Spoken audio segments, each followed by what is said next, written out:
Welcome to the Living Ageless and Bold podcast. Each episode, I bring you amazing women who inspire, educate, and share their experiences and journeys along the way. So grab a glass of wine or a cup of coffee, find a cozy spot, and let's relax and have some fun hearing what can be accomplished after 55. Hi, everybody. Welcome to this week's episode of Living Ageless and Bold. And I love when I meet women in their 60s and 70s and 80s who are starting new businesses, have lived an incredible life, and they found a need and they're starting over. And that's my guest today. Brenda Maxx McGee did just that. And this is so cool. She is or was a model and a union carpenter. So I can't wait to hear how those two melded together. And she's now taking kind of both of those and is created a new company that is focused on women's clothing for women construction workers, which I think is brilliant because we see them all the time now. So seeing how, our lives are shifting and more women in that industry, and she's starting it at 65. So Maxx, welcome. Thank you for having me. I'm excited to have a chat with you. Yeah. So, what a diverse, I guess I should say, diverse background, modeling and carpentry. And I read a little bit about kind of how the whole construction thing came about, but let's kind of go back in time and talk about your childhood and what got you into these things. It started with my brother's red Tonka truck. I tell everybody that. It was this truck that he got for Christmas that I was just enamored with. And I wanted that truck. I got a baby doll and a buggy and a whole metal kitchen set that I didn't want, didn't understand, didn't want. I wanted that truck. So my brother and I are like a year and 3 months apart, a year, 3 months and a day. And he was just my playmate. We just hung out together. We were always together. He taught me all this stuff. So I was this tomboy with my brother, and he got this truck, and I'm like, why didn't I get this truck? I want a truck. I want the truck. So give him the doll. We just sat there, and my grandfather was trying to tell me how beautiful the baby doll was, and I'm like, yeah, okay, I don't want the baby doll. Bottom line. So because I played with my brother, I was this tomboy. We were just inseparable. And I remember running around with no shirts on. And when my mother finally came to me and said, hey, you got to put a shirt on. What? Johnny doesn't have a shirt. Why do I have to put a shirt on? You got to put a shirt on. You're a girl. And that was my first you're a girl thing. And I was like 4, I guess, 3 or 4. And it was like, but Johnny doesn't have a shirt on. But Johnny's a boy. He can do that. Girls can't do that. Well, okay. So that started that whole ball rolling of what girls could and couldn't do. And so over time, we moved up the street, and my mother had this beautiful yard, just gorgeous. And where I got my love of gardening and everything from her, just gorgeous gardens. And we would go to the grocery store with her once a week. One of the kids, there were 5 of us. So we'd go. And what that was you were the one that went and got everything while she stood in the front of the store and read off her list. Now go get this, go get that, right? So we were we'd go grab everything. And at the end, you got to get a toy. In the grocery stores back in the day, there was this little teeny section of toys and stuff. And so I picked this conveyor belt. It was orange and yellow, I believe, and it worked. It actually spun, and you could put dirt in it or something, and it would dump it out and all that stuff. So I wanted that, and she's looking at me like, you sure? And I'm like, yes. So we take it home, and then all of a sudden I decided, beat them up, take that dump truck. You need that dump truck today because we're going to do a construction site in the garden. She had this really long garden on the side of the house where you walked. There was a walkway to the side door, and it was like, this is my construction site today.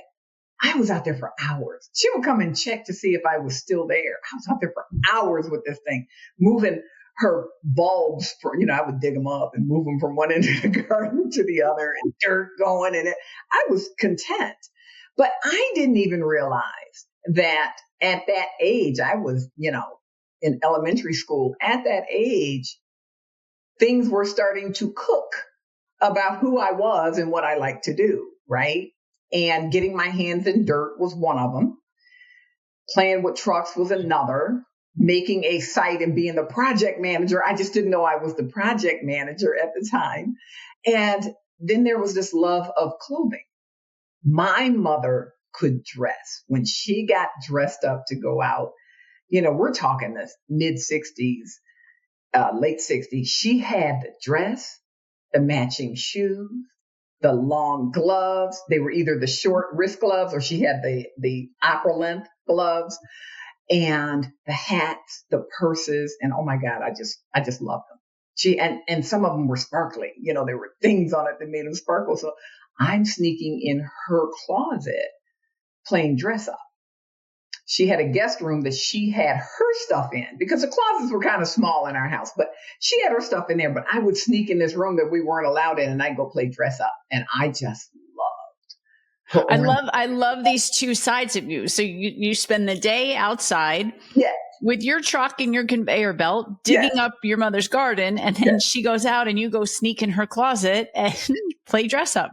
Loved her stuff. I mean, it was fun. I just loved it. And I knew by the age of 12, I wanted to be a model because I just like clothes that much. And I would stand in the mirror for hours in her dresses, posing and all this stuff and walking and, her poor shoes. I know when she finally found out, she was terrified I was going to break her heels because, your foot is in the middle of the arch. It's not fitting. And I just loved it all. And so I told her, Mom, I want to be a model. And my mother was funny. She was a really funny person. And she was a straightforward person. And she said, yeah, okay. So by the time I hit 19, I said, Mom, I really want to model. I thought I wanted to go to college, and that really wasn't what I wanted to do. So I went and got a job. But I knew I wanted to model. It was just eating at me. And she said, look, I'm going to be honest with you. She said, you got to go take a finishing course or something. She said, because you walk like a herd of cattle upstairs. She said, I can just hear you going across the floor. She said, and I know you're tall and, you walk heavy. She said, but you walk like a guy. She said, you need to go get some help. So I ended up going to, and I don't even think they're still in business, Austin's finishing school down in Dearborn, Michigan. And I don't think finishing schools exist at all anymore, but I know we had cotillion and all of that stuff was available, but I haven't heard of anything like that lately. I haven't either. And so here I am going to finishing school. Took 18 months. I did graduate, but I mean, it's true. You walk with a book on your head to make sure your posture is correct and everything. And there's a certain way models walk, and I had to learn all that stuff. And then they told me, oh, you need a nose job. I need a what? So I ended up getting a nose job. I mean, I did. I had a mixture of my father's Indian and black nose and my mother's German nose. It was not pretty. And as my mother would call me, the nose, that's how bad it was. So it was like at 20, I got my nose fixed. And then at 23, I moved to Chicago, where I'm still residing, and I started modeling. I was picked up by Steward Modeling. So I had went to all the agencies. They picked me up, and I was, working here and there. It wasn't like I was making loads of money. I was a very big girl. I have broad shoulders. I'm tall. I was shapely. I was not skinny. So. And this was before, like today, that would be fine. That would be great. Yes. But back then it's the Twiggy era. Exactly. And it was like, honey, I can't lose that kind of weight. It's just not going to happen. You know what I'm saying? So it ended up, I would do odd jobs. I did temporary work. I became a bartender because that was at night. And I was a nocturnal creature. I mean, I was probably only kid late for kindergarten because I would stay up all night. But it was fun. I enjoyed it. When I did work, I enjoyed it. And then as time progressed, plus size started coming in. And one of my agents suggested that I go to the plus department because it was so hard for me to stay thin. And oh my God, it was like magic. Everything clicked. I was working every day. I was in Montgomery Wards every week. I was in Evans. I was in JCPenney, Sears, you name it, I was in it.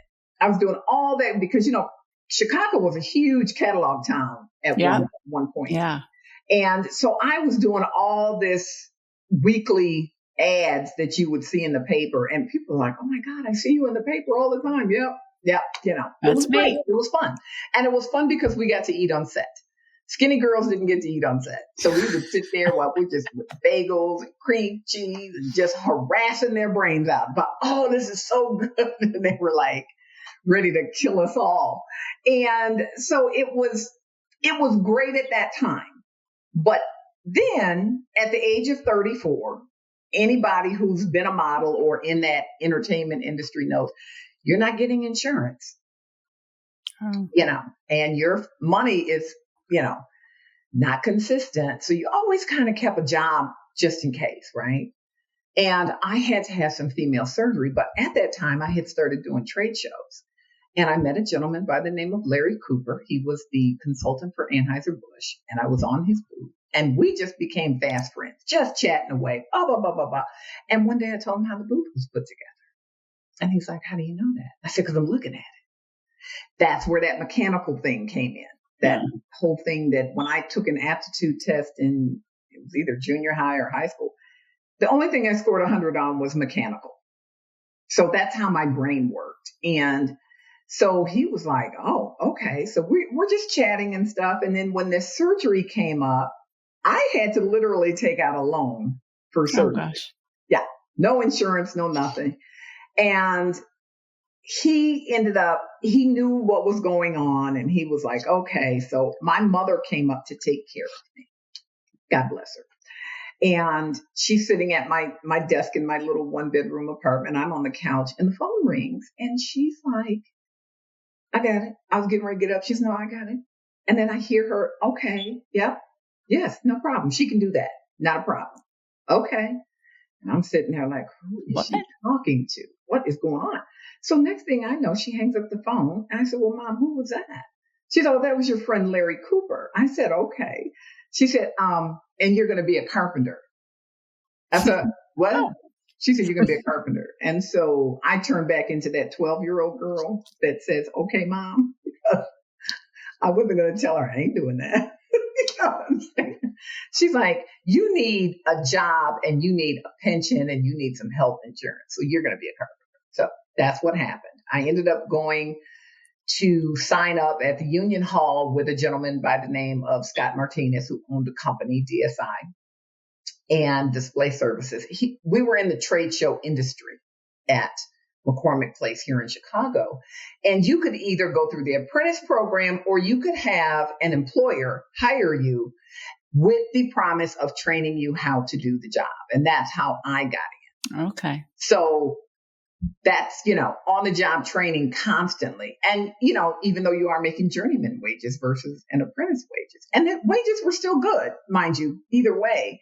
But I did that on the job learning, and it was, let me tell you, it was a shocker.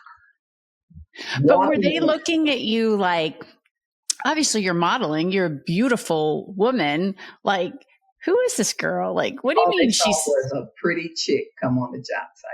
Yeah. So how was that? Had on the wrong clothes. Okay. I had on a pair of fashion overalls. Yeah. A men's white t-shirt. I had a red bandana, kind of like this, tied around my head, but I had curls trembling down, and a little tiny pink toolbox, and a pair of gym shoes on. When I look back at that, I'm horrified at how I went on that job, because I was dressing like I was a model kind of thing, right? Going to do a job, right? And no, I had to work. And were you the only woman when you walked in? I was. Ah, so not only the only woman, but a pretty woman. Christina, that booth became the most viewed attraction in the buildings. There was 2 at the time when I started, the North and the East, and guys were just coming by on their scooters or walking by, standing there looking, and it became this sideshow to the point that Larry had to shut the booth down for 10, 15 minutes to say, hey guys, this is who she is. This is why she's here. This is what's going to happen. And this is what's not going to happen. So that right there kind of solidified, we're not going to deal with any nonsense, right, when it comes to her. So he protected me, which at the time I didn't realize how important that was. It was I was glad he did it, but it was really this important thing that you'd end up looking for anytime you went someplace different that you weren't familiar with people. You were looking for that person that could, protect you from just bad behavior. And there was a lot. There was a lot of bad behavior. I mean, sure. 99.9% men and then me, right? So I was the only woman carpenter. Wait, I want to ask you a question though. Why do you think that Larry hired you? Like what? I mean, obviously, is a male-dominated industry. He probably could have found anybody. Was he? I don't know. Was he trying to be cutting edge, or like what do you think? I don't know what it was. We were just. I traveled with the booth. Larry and I just got along so well, and I ended up handling all the models for him on the booth. So I had a lot of my girlfriends. We were all traveling and we were the Anheuser-Busch models, right? Fun. And so it was something he didn't have to worry about because he had to hire models as well. So he had to go through these agencies and all this stuff. And so did you built the booth and then you modeled at the booth? I did. That's fantastic. It was bizarre, but the first show I did, I think it was FMI or it was restaurant. It was one of those two, but we were building this booth and I swear, Christina, I told him we're not going to make it. It's not going to open. We're just not going to get this done. There was so much work to do. And that's when I realized these guys would work around the clock to get a booth finished. And so no wonder they like working there. Then they got like 3 or 4 days off while the show was running. And then you would come back when the show closed to start breaking everything down, right? So of course, breaking it down didn't take as long as setting it up. And yeah, so I would model on the booth during the show. And then I would go change back into my work clothes and take the booth down.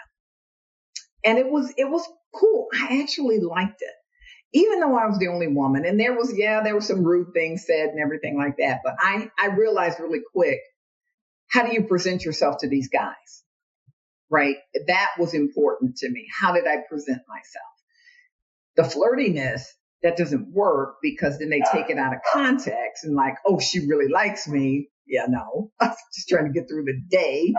Or don't be that real, bitchy woman where you're just at everybody. So I just kind of had to find that balance. And most of it was just work. Show them that you could do the work and you weren't trying to use your feminine stuff to get out of work. I liked hard work. It was just my thing. I had a work ethic and I got that from my mom and dad. And so I just made sure I showed up and I did my job. Right. And I would listen to the guy that was actually the supervisor on the booth to run the crew. Larry was there for the overall things, but there were guys that were broken down for different sections of the booth. Because we were like building small mansions in 4 or 5 days. So it was one of those things that you figured out really fast how you could fit in without disrupting the whole apple cart. Because I had to realize you walked into their environment. They didn't come into yours. And I like to tell people women are just as bad as men, because I remember when the male models started showing up, honey, we were nothing nice. Nothing nice. I mean, we gave those guys absolute hell. Like, what are you doing? Why are you doing this? We were no better than the men on the construction site when you get down to it, because you weren't used to that person being there. That gender has now infiltrated. We're like, come on, really? So I had to understand, you walked into their environment. You have to deal with it in such a way that you can continue to work, because I'm going to tell you that money was fantastic. And I wasn't making nearly as much as I was when I left, but it was like I had insurance. I had to have so many hours to keep insurance. And it was just this wonderful thing. But what I realized quickly, I had no clothes. No work clothes. Right. Your cute little overalls outfit. They got tore up. You hear me? I caught them on stuff. They ripped. They started wearing out. And it was like, okay. So the gym shoes were the first thing I had to get rid of. So I went looking for work boots. There were no work boots. Yeah. Interesting. Try to find a small men's size. Right. So the guy told me, he said, well, you get a men's, you go down 2 sizes. Okay. So I'm a woman's 10. So I go to an 8. But the deal was they were too wide. I had narrow feet. They were too wide. So I had to wear 2 pair of work socks, thick, white cotton work socks. And the problem with that is by the end of the day, your foot has slipped and slid and these socks are pulling and twisting every kind of way. And you're just miserable by the end of the day. And then I couldn't find shirts that work because I'm broad shouldered, long arms, had a decent sized breast and small waist and nothing fit. Nothing fit. And I tell the story of the 16-foot ladder and the 16-foot ladder almost won. Oh, coming down in a pair of coveralls that I took the jacket off, but I had on the coveralls. They zipped up on the side legs. The problem was the crotch was at my knee. They did not fit my hips if I didn't get them big enough, right? So the crotch is at my knee. That means the pant leg is, I don't care how much I rolled it up. It was still under my foot. Well, coming down the ladder, I stepped on it and started to go backwards. I'm grabbing at the ladder's starting to tilt. I'm pushing towards the ladder, trying to get it to go back down. And I tell everybody, I'm sure I look like a cat trying to hold on. Yeah. I mean, I'm holding on for dear life. And it just dawned on me, there's no clothes for women. I've looked, right? And so this thought pops in my head. You could make clothes for women. You've been around long enough. You understand how, at least I thought I did, the manufacturing part work, because I worked at the apparel center with a woman named Margot Nussbaum. And not only did I model for her, but one day she didn't have a person to sell. They got sick. And so I kind of stepped into that position. I watched her enough. I kind of figured it out, right? Learned about fabrics from a girlfriend who was a designer. And we were always at the fabric store. So she's always telling me about fabrics. So I figured I can do that. So I was selling and modeling at the same time. So the thought was, you can do this. And so I came up with the idea of this. I drew sketches. We're talking late 94, early 95. I started in April of 94. That's how long ago you had this idea? Yes. Wow. Yes. Okay. Drew the designs, everything, even called my best friend, Monita, in Ann Arbor. I said, hey, what can we call the company? So we're going back and forth, blah, blah, blah. And she said, you know what? Just call it Gott Street. And I started laughing because that's the street she lived on. We were always at her house, so Gott Street was fine. There you go. And it's spelled Gott. So I was like, okay. I said, hey, let's add blues to it because in that way, for like blue collar worker or blue jeans and, just super naive. So came up with a name. Had it legally done here in the state and everything. I had everything in line. But what happened in the first 5 years of me being at McCormick Place? Now, mind you, I was still doing some modeling jobs when we weren't working. And it was like, I don't have the time to do this business because they asked me to come work for the carpenter shop in the building, which was great. That was a great learning process for me because I learned how to make cabinets. So I can actually make cabinets and countertops and I can laminate anything. I have become a very good laminator. And so I got to learn how to use all these different machines, the table saw, all these like the routers and all that stuff. And it was just super great learning experience. But I realized I didn't like 9 to 5. That having those days off was just super wonderful to me. Sure. And there was still a lot of overtime because of the shows breaking. They still had to have house carpenters there and stuff. So it was great and everything. And it was like, yeah, okay. Go back to the show floor. So that's what I did. And then I was offered the position of union steward. And the union stewards, I didn't realize how coveted a job it was, but these guys actually went out and stopped jobs back in the 90s. Exhibitors couldn't come in and do their own work. You had to hire union labor. So of course they were going to come in and try, right? But the stewards were there to stop them from doing the work and then they would go get them labor. And I just remember I got the offer. I said, sure, I'll give it a try. I didn't know it was going to be so devastating for most of the men down there. How dare she? She hasn't been here long enough to have that position. Oh, she must be sleeping with the president. Really? Right. Really, and she's a woman. She couldn't possibly. No way she could have done this without that. And I just, one guy said it. He said, well, they think you're sleeping with Frank, was our local president. And I'm like, I'm not doing two jobs.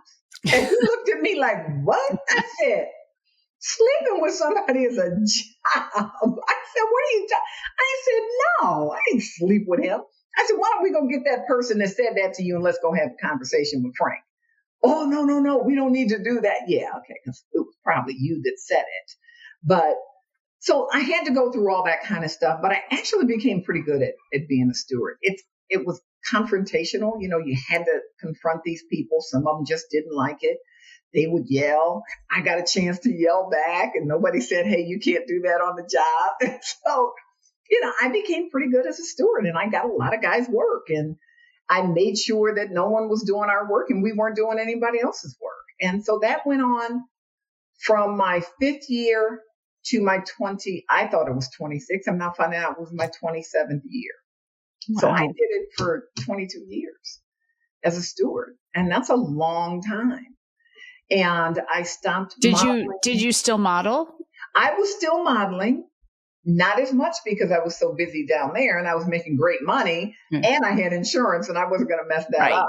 Because in the same process, I'm taking care of my parents. They were older. I had older parents. And so I started taking care of my dad, who got sick first, and I had to drive back and forth to Ann Arbor, Michigan. Then my mom got sick, and then I had a sister with disabilities. So it just became a bit much. And that whole time, Christina, Gott Street Blues was sitting in the background. It was just sitting there doing nothing, right? And let's fast forward to the pandemic. It comes. I was keeping track of this virus. I just heard about it because I would read Wall Street Journal or Cranes or something about business. And it kept coming up, and I asked my BA about it. And the chief steward at the time, he said, you worried about that virus? I said, yes. I said, I think you should be worried too. I said, our next show coming in, we have a huge contingency of Asians on this show. It was the houseware show. I said, yeah, that's rough. That's where the virus is coming from, out of China. And he said, well, no, I haven't heard anything, but we'll let you know.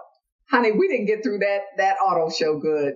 I had to go work on another show, and somebody was finishing the auto show for me, that I got the phone call from the general contractor. Hey, everything's shutting down. There is no houseware. Matter of fact, we're shutting down today, so you need to pack up and get out. I was going to that show, by the way. Were you really? The houseware show in Chicago, 2020. Yep. Oh my God. Yeah, because I do lifestyle segments on TV, and I always look for what's the cool new kitchen gadget. Oh my God. How crazy is this, right? Yeah. Right? Yeah. So they said there will be no houseware show. And I'm like, okay. Nobody knew how long this was going to take, right? And I'm at home making phone calls to creditors and this and that, my mortgage company. My husband had been retired at the time for 7 years. He's older than I am. He's a master electrician, and it was like trying to figure it out. So the next meeting at the union hall was, hey guys, call your creditors. I'm telling you, this is what you got to do because we don't know how long this is going to last. So I found out I had turned 60 in March of 2020, 2 weeks before everything shut down. And I was eligible to retire full benefits at 60. Oh. So early retirement, 2 years early, right? Because we could retire at 62. So I ended up putting in my papers. I actually filled them out. I didn't put them in. My husband decided it was a good idea for him to take them and go mail them. And I wasn't really excited about that because I wasn't just quite there yet. But once he did, it was like, okay, fine. So that it was a forced retirement because I wasn't ready. I didn't have everything planned out what I was going to do. And I remember looking at him and saying, what am I going to do now? I was 60 years old. I'm not ready to sit down. Right. And he said, well, why don't you start that business you've been talking about forever? And I was like, oh, that's a good idea. Okay. So I kind of went and pulled all my old paperwork and stuff and got the name refiled with the state and everything. And then it just sat there. What was I going to do? I couldn't go anywhere. Right. I couldn't, go talk to people about anything. And at the same time, I decided to start trading stocks because why not? Well, what else was I doing? Right. And I met this young lady. She actually inboxed me. We were in these trading groups and she said, hey, my name is Shima Strickland. If you need anything, let me know. I'd love to help you. And my 60-year-old self said, who is this person? We get cynical as we get older. Yeah. I'm sorry. Life does that to you. And I'm like, what does she want? Who is this woman? So she kept inboxing me and I finally talked to her and she was just as sweet as she could be. She's a earlier millennial. So she was a little older. And next thing I know, we're trading together. She's actually teaching me how to read the chart. She was brilliant at reading the chart. And, in talking, I've learned about her husband, her kids. She learned about my husband, and she also learned about my business. And she said, well, what are you doing with it? I said, nothing, because I don't know what else to do. I don't know where to start. I got the name legally, registered and my business license and blah, blah, blah. She said, well, you need a pattern maker. I said, a what? She said, you need a pattern maker. I said, well, how do you know that? She said, well, you don't know this, but I went to school for fashion design.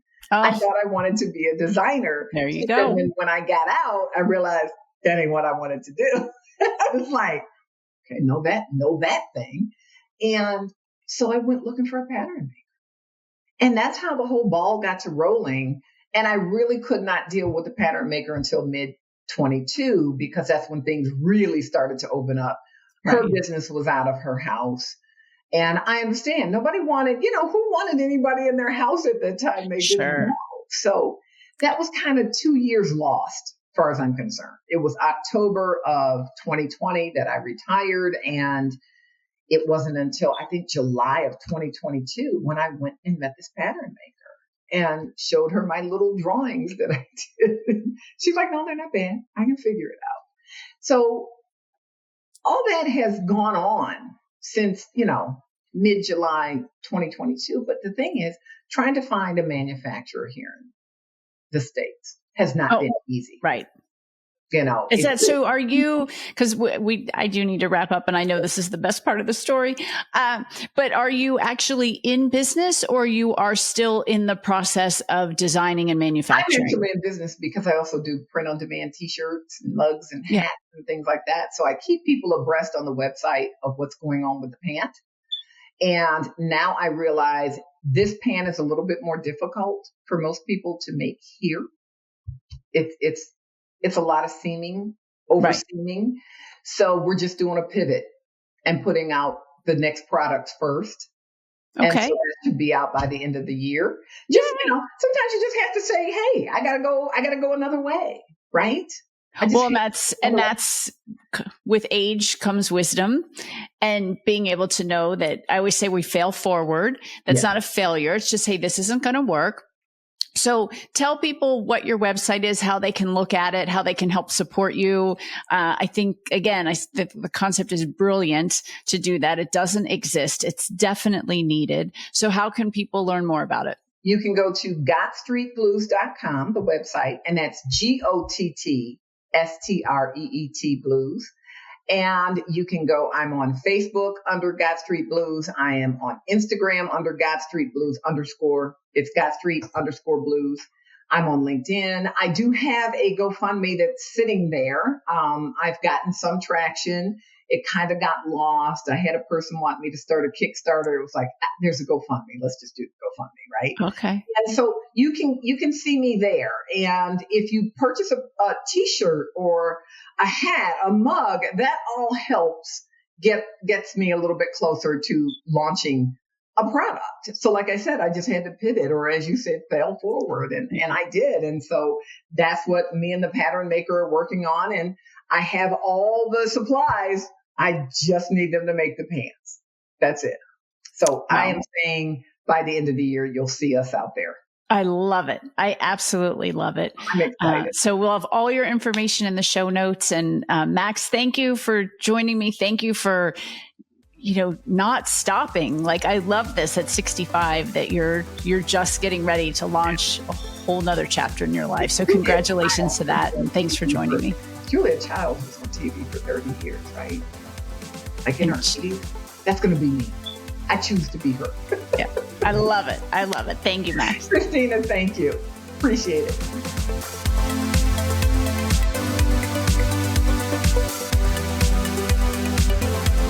Thank you for listening or for watching this episode of Living Ageless and Bold. If you haven't already, please make sure you hit subscribe. And if you like the episode, I hope that you will give us a great review. You can also head over to livingagelessandbold.com and sign up for information, inspiration, and exclusive opportunities for us, women over 55. Thanks for listening. And remember, no matter what you do, keep living ageless and bold.